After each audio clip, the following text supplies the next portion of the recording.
Hello welcome back friends. आज के इस वीडियो में हम डिस्कस करने वाले हैं फ्यूचर्स एंड ऑप्शंस के बारे में।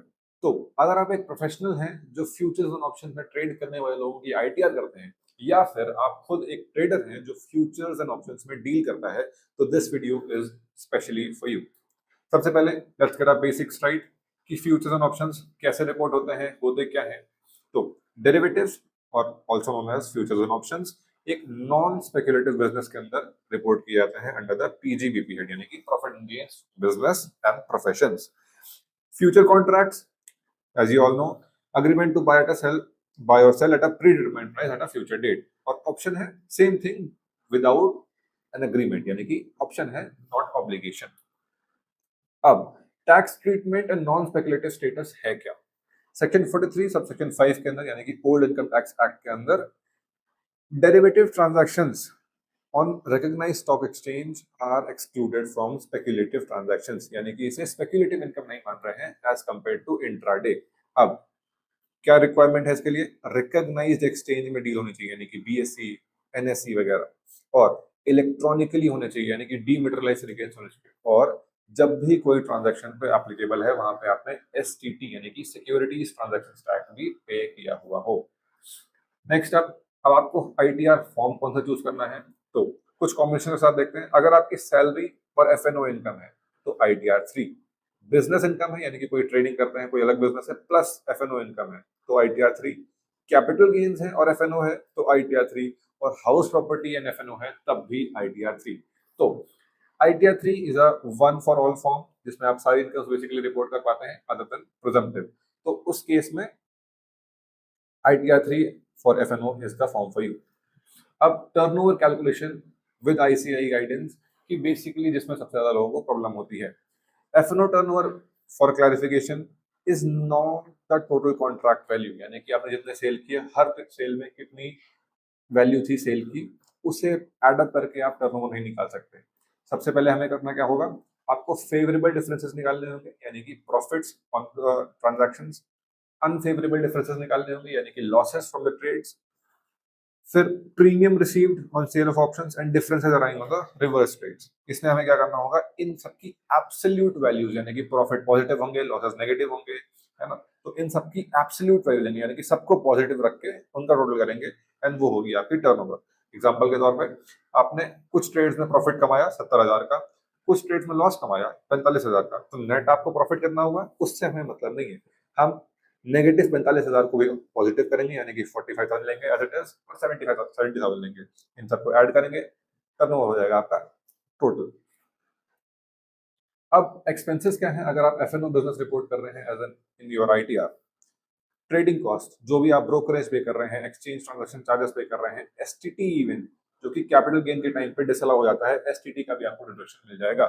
टेक्नोलॉजी, अगर आप कोई ट्रेडिंग सॉफ्टवेयर की प्रीमियम पे कर रहे हैं, इंटरनेट चार्जेस ले रहे हैं, कंप्यूटर का डेप्रिसिएशन चार्ज कर रहे हैं, इन सब का भी आपको डिडक्शन मिल जाएगा from your profit.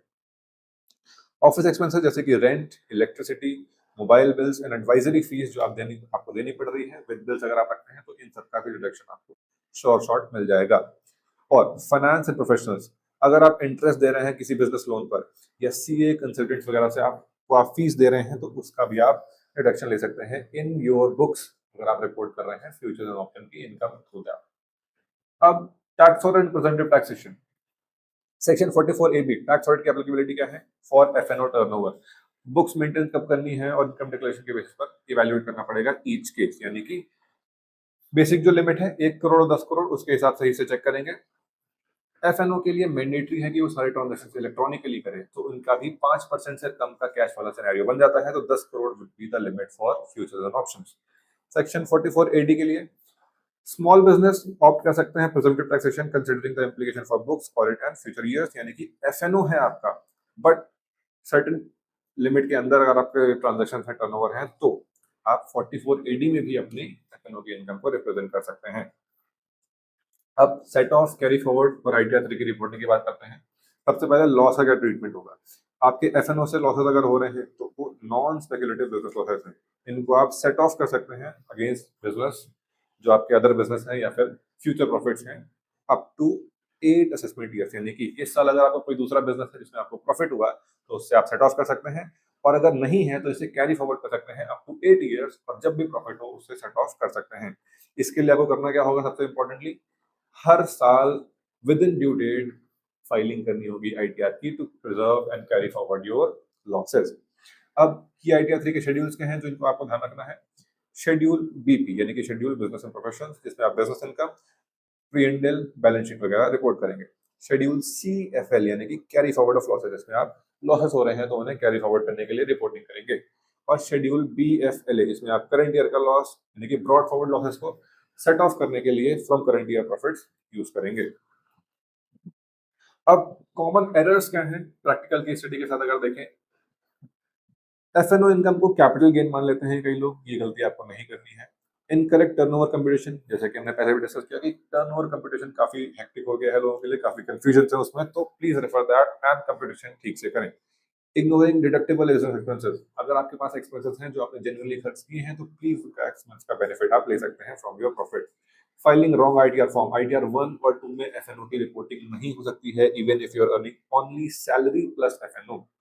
Not reporting losses और मिसिंग एआईएस रिकंसिलिएशन, अगर आपको लॉसेस हो रहे हैं तो ऐसा मतलब नहीं है कि आप इनकम टैक्स रिटर्न में सिर्फ इनकम्स रिपोर्ट करेंगे, इनकम टैक्स रिटर्न में आप लॉसेस भी रिपोर्ट करेंगे और उसे एआईएस से रिकंसाइल भी करेंगे। कंपटीशन के लिए अगर एक केस स्टडी देखें तो gross profit 8,50,000, gross loss 6,20,000, turnover होगा आपका इन दोनों का एडिशन यानी कि 14,70,000। इसमें आप लेंगे डिडक्शन बिजनेस एक्सपेंसेस का जो भी आपने किए हैं for earning these business profits, आपकी टैक्सेबल इनकम हो जाएगी इनका प्रॉफिट, यानी कि नेट प्रॉफिट आपका होगा 2,30,000, इसमें और इसमें जो डिफरेंस हुआ वो हो गया आपका नेट प्रॉफिट। एक्सपेंस आ जाएगा आपका 1,10,000 जो हमने यहाँ पे डिस्कस किया, और आपका नेट प्रॉफिट हो जाएगा 1,20,000, यानी कि आपको टर्नओवर में से माइनस नहीं करना है। Turnover is reporting different thing and net profit आपका नॉर्मली ही कैलकुलेट होगा जिसे आप रिपोर्ट करेंगे। So that was all about futures and options और उसका computation for filing your ITR. ऐसे ही और वीडियोस के लिए हमारे साथ जुड़े रहिए। Product wise brain, thank you very much.